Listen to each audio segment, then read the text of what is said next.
ဒါကတော့ကျွန်တော်တို့ project တွေကိုသုံးတဲ့အခါမှာလိုအပ်တဲ့ plugin တွေပေါ့နော်လိုအပ်တဲ့ plugin တွေက video copilot company တစ်ခုလုံးကဟာကိုကျွန်တော်ဆွဲထားတယ်ဒီ After Effects အတွက် plugin အစုံဒါကတော့ Red Giant company က down ထားတဲ့ plugin အစုံ Red Giant အခုတောင်းတာက Red Giant က trap code တောင်းတယ်နောက်ပြီးတော့ဒီအစုံပေါ့နော်ဒီကောင်လေးတွေကိုမောင်းပေးလိုက်လို့ရှိရင်သူကသူရတော့လိမ့်မယ်နော် Red Giant ที่ကအခုနတောင်းတာက particular ဆိုတာတောင်းတာ particular ကဒီအထက်မှာ trap code ထဲမှာပါတယ်နော် particular ကျွန်တော်ကအခုဒီကောင်တစ်ခုကိုမောင်းပေးမယ်နော်ဒီကောင်တစ်ခုကိုမောင်းပေးမယ်ကျသူ့ကိုမောင်းဖို့အတွက်ဖွင့်လိုက်မယ်နော်အပြင်ကိုဆွဲထုတ်လိုက်မယ်သူမဟုတ်ဒီဟိုထဲမှာထည့်ပေးလိုက်မယ်အခုအဲ့ဒီ after that season 2015ထဲမှာထည့်ပေးလိုက်မယ်နော်အဲ့လိုမျိုးထည့်ပေးလိုက်မယ် actually ထောင်းextra file အဲ့ဒီမှာ desktop ထဲမှာ system 2015ထဲမှာဟုတ်လား system 2015ထဲမှာ view folder တခုလုံးပါနော်အဲ့မှာ plugin ဆိုပြီးတော့ရေးလိုက်နော် ALUG အဲ့တခုလုံးကိုကျွန်တော်ထည့်ပေးလိုက်နော်ဟုတ်လား plugin အေးနဲ့ပတ်သက်ပြီးတော့သင်ပေးမယ်ဆိုရင် plugin သင်တဲ့ဟာတက်တက်ဖွင့် plugin okay အဲ့ဒီမှာရောက်တော့ဒါတခုပဲရှိတယ်ပဲချမ်းကုန်နေတာဒီလိုကျွန်တော်တို့ကဖိုင်ဖြစ်နေတဲ့အခါမှာ error မတက်ရအောင် error တခုတက်လာလို့ရှိရင်အဲ့ဒီ project ဟာအဲ့ဒီ plugin ကလုံးမလို့ပေါ့နော်ညောင်းလားမကြည့်ရပါတရားကြီးတက်တာဆိုရင်အခု After Effects 2015ထဲမှာ plugin ဆိုတဲ့ folder လေးမရှိဘူးလားဒီမှာ plugin ဟုတ်လားအဲ့မှာဒီမှာ application ဆိုပြီးတော့ရှိတယ်လား application ဒါမှကျွန်တော်တို့ကဘာယူထားပေးရမလဲဆိုတော့ key ယူထားပေးရမယ် key လို့ရတယ် key ဒီမှာ tab code key ဆိုတာတက်ရှိတယ် tab code အခုနတောင်းတာ particular tab code particular ဆိုတာဒီကောင်လေးဒီ plugin လေးကိုတောင်းဒါမဲ့ plugin အဲ့ကောင်တည်တန်းမောင်းရင်နေမောင်းလို့ရတယ်ကျွန်တော်ကတော့အကုန်လုံးကို line မောင်းရှင်အကုန်လုံးကင်းချပေးလိုက်မှာပေါ့နော်ဒီ plugin လေးကိုယူလိုက်တယ် control C ခဏလေးခေါက်ထားပါမယ်ဒီနေရာမှာလာထည့်ထားမယ် plugin ထဲမှာထည့်ထားမယ်ဒီထဲမှာလာထည့်ထားမယ်ကဲဒီမှာ tab code particular ကို install လုပ်တော့မယ်နော် install လုပ်မယ်ဆိုရင်တော့သူ့ကို double click နှိပ်လိုက်ဒီကောင်လေးကို key ကိုဖွင့်ထားပေးလိုက် double click နှိပ်လိုက်double click နှိပ်လိုက် yes ကိုဖြည့်ပေးလိုက်နားလေးဆောင်လိုက်ပြိုလာမယ်ခဏလေးဆောင်မယ်ဒါတော့ Red Giant company ကနေထုတ်တဲ့မှာနော် Red Giant company ကနေထုတ်ထားတဲ့ဒီ2016မှာထုတ်ထားတဲ့ plugin တစ်ခုလုံးကိုကျွန်တော်က down ထားတာပေါ့နော်ထိုင်းပါတယ်ကဲဒါဆိုရင်အခု welcome screen ပေါ်လာပြီ welcome to the Trapco Suite Setup Wizard ပေါ်လာတယ် let's go 63မယ်ကဲဒါဆိုရင်63ဖို့အတွက်ဒီမှာ plugin ကိုသူက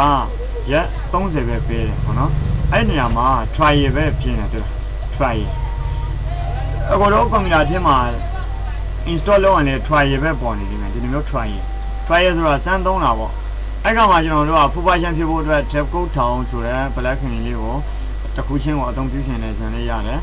အကုန်လုံးကိုထည့်မယ်ဆိုရင်လည်း right click ထောက်ပြီးတော့ copy ယူမယ် right click ထောက်ပြီးတော့ paste ရှာမယ် submit တင်မယ်thanks order thanks okay ပေါ့နော် okay တခုဝင်သွားပြီပြီးဝင်သွားပြီတွေ့လားပြီးဝင်သွားပြီဆိုရင်နောက်ထပ်တစ်ခုကို copy ယူမယ် control C control V ဒီမှာ submit တင်လိုက်နှစ်ခုဝင်သွားပြီတွေ့လားနှစ်ခုဝင်သွားပြီကဲဒီကောင်မေယာဖတ်သူကလည်းသူကတော့ဒီ plugin တွေမောင်းထားလို့ရှိရင်ကွန်ပျူတာထဲမှာ project တွေကိုကောင်းကောင်းအသုံးပြုလို့ရပြီ control V okay သုံးခုဝင်သွားပြီဒီကောင်လေးကလည်းဒီတိုင်းပဲ control C control V submit လို့ okay နဲ့လေးခုဝင်သွားပြီဒီကောင်လေးတွေကိုလည်းကိုက control C control V submit လို့ okay နှိပ်လိုက်လက်ဒီကောင်ကလည်းဒီတိုင်းပဲ control C control B OK နဲ့လိုက် OK နဲ့လိုက်ဝင်သွားပြီနောက်ထပ်တစ်ခုကိုယူရအောင် control C control B စမ်းမဲလုပ်လိုက် OK လုပ်လိုက်ဝင်သွားပြီနောက်ထပ်တစ်ခုကိုလည်းထည့်ရအောင် control C control B စမ်းမဲလုပ်လိုက် OK နဲ့လိုက်ဝင်သွားပြီနောက်ထပ်သုံးခုပဲရှိတော့တယ်ဒီကောင်လည်း control C control B စမ်းမဲလုပ်လိုက် OK လုပ်လိုက်ကျန်တစ်ခုပဲကျန်တော့တယ် control C control B စမ်းမဲလုပ်လိုက် OK လုပ်လိုက်ကျန်ဒီကောင်လေးကို control C control B စမ်းမဲလုပ်လိုက် OK လုပ်လိုက်ရပြီလားကဲပြီးတော့ပြီလား next I accept next ကဲဘာအတွက်သုံးပါတော့ကျွန်တော်အားဒီနေရာမှာ premier အတွက်လည်းသုံးမယ် after effect အတွက်လည်းသုံးမယ် premier ဘယ်လောက်သုံးလဲကိုက premier pro CSS သုံးတယ် after effect CSS သုံးတယ် after effect CC သုံးတယ် premier CC သုံးတယ်ဆိုရင်ကျွန်တော်ကဒီကောင်ထဲမှာထည့်ဝင်လိုက်တယ်ပြီးတော့ next install လုပ်လိုက်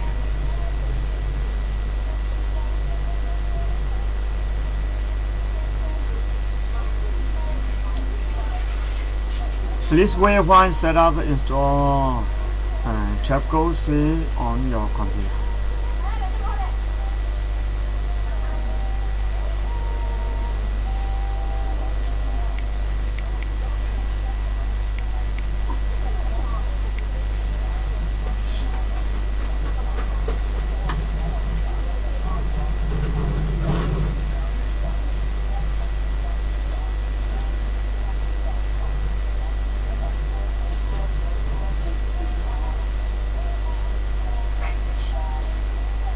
Please wait while install Red Giant ဒီ Red Giant ဟိုဟာ plugin တွေကဝယ်ရတာနော်တကယ်တော့အဲ့ကောင် Okay နဲ့လားဒီကောင်မလို့ဒီလိုမျိုးပေါ်လာလို့ရှိရင် install universe မလို့ပြလိုက်နော် finish လုပ်လိုက် open post installation ပဲမလို့ finish ဒါဒါဆိုရင်plugin တစ်ခုမောင်းပြီးတော့ရနော် plugin တစ်ခုမောင်းပြီးတော့ရဆိုရင် register ရှာရှင်လေးရှာလိုက်ပါနော်မရှာရှင်ရင်လည်းကျွန်တော်တို့ကဒီ project ကိုအသုံးပြုလို့ရမလားသုံးကြည့်ရအောင်ဒီမှာပြည့်နော်ဒီ project လေးကိုအခု project တွေလေးကပြင်ပေါ်လာတယ်လို့ကိုထွန်းဝင်းအောင်နော်ထွန်းအောင် project လေးကိုနှစ်ချက်နှလိုက်ဒီကောင်လေးတွေရောပြင်ပေါ်လာတယ်အရင်တော့အဖြူပဲပေါ်နေတယ်အော်မ live factory live factory ကအဲ့ဒီမှာရှိတယ်နော် live factory okay နဲ့လားဒါမဲ့ဒီတစ်ခုလောက်သုံးလိုက်ရင်တော့သုံးလို့ရပြီလေ live factory ကိုမောက်မယ်ဆိုရင်ဒီနေရာမှာရှင်းနေတဲ့ကောင်လေးကိုထပ်မောင်းပေးရမယ်ဒါကတော့မလို့တော့ဒါလည်းမလို့တော့ဘူးနော်ဒီမှာကြည့်လိုက်ကြည့်လိုက် live factory ကဘယ်ထဲမှာပါလဲဆိုတော့ဒီmagic police ပဲကြမ်းOh, sorry. This is my life factory. Magic police regime automatic color speed. See, life factory to make a photo. The color correction is automatic life factory. I mean, don't know Yanni, no? I can't just install it. The Goma, see, remake your warp sheet and the Goma, kick a random cool ladder. နောက်ပြီးတော့ဒီ red channel ဒီထဲမှာ live factory ပါတာ live factory အဲဒီမှာဟုတ်လား live factory အဲ့ plugin ကိုမောင်းပေးရမယ်နော်အဲ့ခါမှသူကအဲ့ဒီ area ပျောက်သွားအဲ့ဒီ plugin area ပျောက်သွားဒါကဘာဆွေးလဲ red channel FS ထဲကဒီမှာဒီကောင်လေးကို copy ယူလိုက်နော် copy ယူပြီးတော့ဒီမှာလာထည့်ထားတာ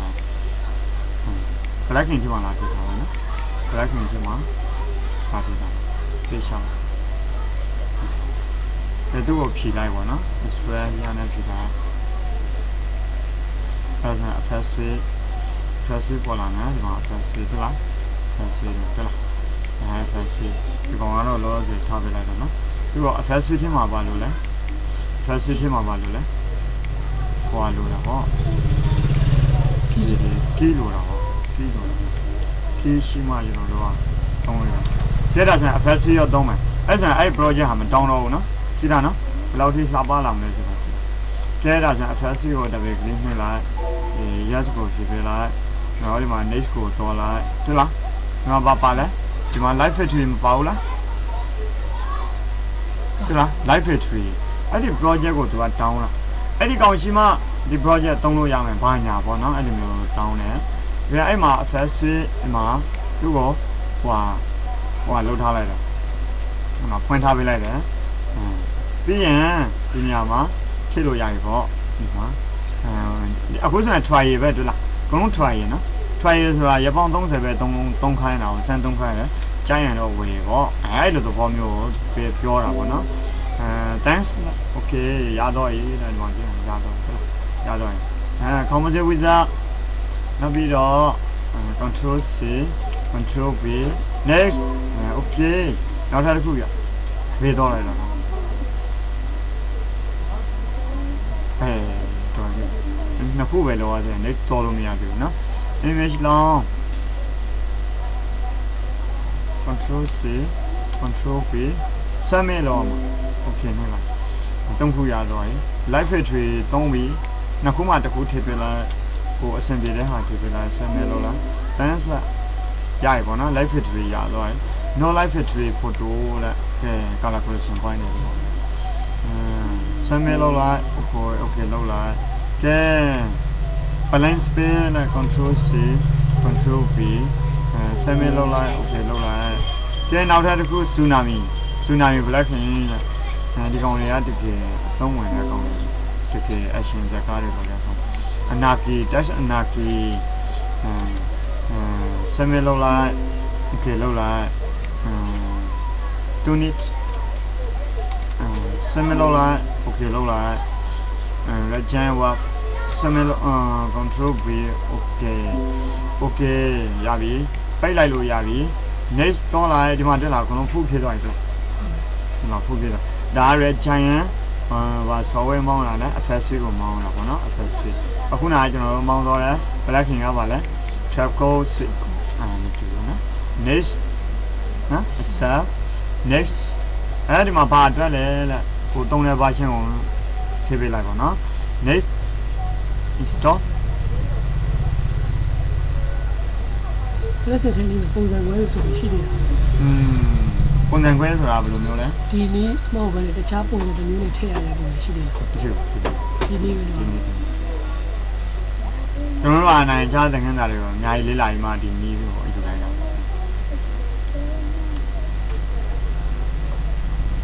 ပုံစံခွဲချင်းနေမရှိဘူးသူကလည်း software တစ်ခုပဲလေ software လိုပဲမောင်းတာပေါ့နော်ကဲဒီမှာသူပြောတယ် yes I restart the computer now restart မှာ no မချဘူး I restart the computer later နောက်မှချမယ် okay ပိတ်လိုက်ပါ finish လုပ်လိုက်ပါပြီးတော့ကဲဒါဆိုရင်အခုကျွန်တော်တို့က blackpink တွေမောင်းပြီးသွားရင်ဘာ blackpink နဲ့ဘာ blackpink ကိုမောင်းပြီးသွားရင်လဲ red giant FS suite ရဲ့ trap code ရဲ့ဆိုပြီးတော့မောင်းပေးလိုက်တဲ့အခါမှာနော်ဒီဒါဆိုရင် after effect ကိုဝင်ကြည့်မယ်နမူနာနော်ရောက်မရောက်အဲ့လိုမျိုးရှိအဲ့ဒီအဖက်ဟာဘယ်နာမှာရောက်နေလဲ after အဖက်မှာဘယ်နာမှာရောက်နေလဲအဲ့လိုမျိုးနော် project တစ်ခုလို့ဆိုရင်တုံးကြည့်အောင်နော်ဒီ project ကဒီ project ပဲတုံးကြည့်လိုက်နော်ရောက်နေတဲ့ project ကိုအဖက်ထဲမှာတော့ကြည့်ရမယ် red giant ပါနဲ့ tab code တွေ့လား tab code မှာ 3D stroke และ equal space from horizon left mirror particular တွေ့လား particular ပါတဲ့အတွက်ဒီကောင်သုံးလို့ရတာပေါ့ဟုတ်တယ်မလားကဲနောက်ထပ်တစ်ခုနှစ်ခုသုံးထားရတယ်ကျွန်တော်တို့ကနှစ်ခုသုံးထားတယ်နောက်ထပ်တစ်ခုကဒီ FSC လား FSC ဆိုတာ red giant ဒီမှာ red giant tsunami တက်အနာဂီထဲမှာလည်းအများကြီးရှိတယ်ဒါကအကိုတို့ setting မှာဒီ red giant ဆိုတဲ့ software ဟာမရှိဘူးနော်အခုလိုမျိုး install လုပ်လိုက်မှာဘာပေါ်မှာလဲဒီ trap code ပေါ်လာမယ် trap code plugin တိုးလာမယ် red giant warp တိုးလာမယ် warp ထဲမှာလည်းအများကြီးရှိတာဟုတ်နောက်ပြီးတော့တုံးလေးထဲမှာလည်းအများကြီးရှိတာဟုတ် text anarchy text လေးတွေကိုဘယ်လိုမျိုးလုပ်မလဲ text hacker ဘယ်လိုမျိုးလုပ်မလဲ text grade လုပ်မလား tsunami ဆိုတော့ဒီသုံးတာပေါ့နော်tsunami effect ဂျပန်မှာဖြစ်တော့အဲ့လိုမျိုး red giant grow bounce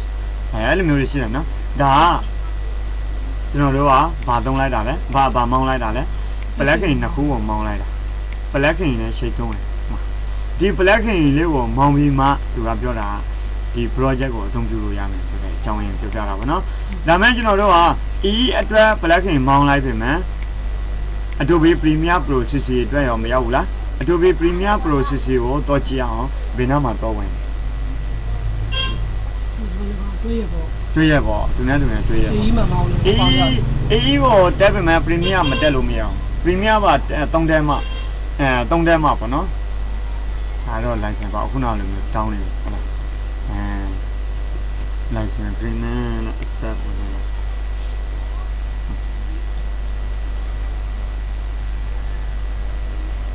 ဒါမှများသောအားဖြင့်တွေးသုံးတာကောင်းတယ်ဒီမျိုး After Effects CC 2015ဒီကောင်2015အဲ့လိုမျိုးတွေးသုံး After Effects CS သုံးလို့ရှိရင် Premiere CS သုံးအဲ့လိုမျိုးသုံးတာကောင်းတယ်ပြီးရင်နောက်ထပ်တောင်းရတာဒီတက်လိုက်နော်လေးလာဖို့အတွက်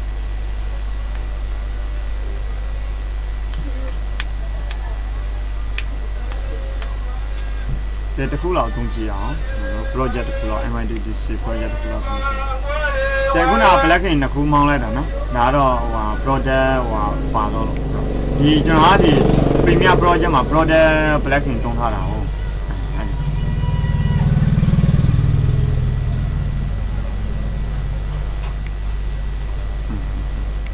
သိရပြီဒါဆိုရင်ဒီမှာ effect ထည့်ဝင်မယ် effect ထည့်မှာ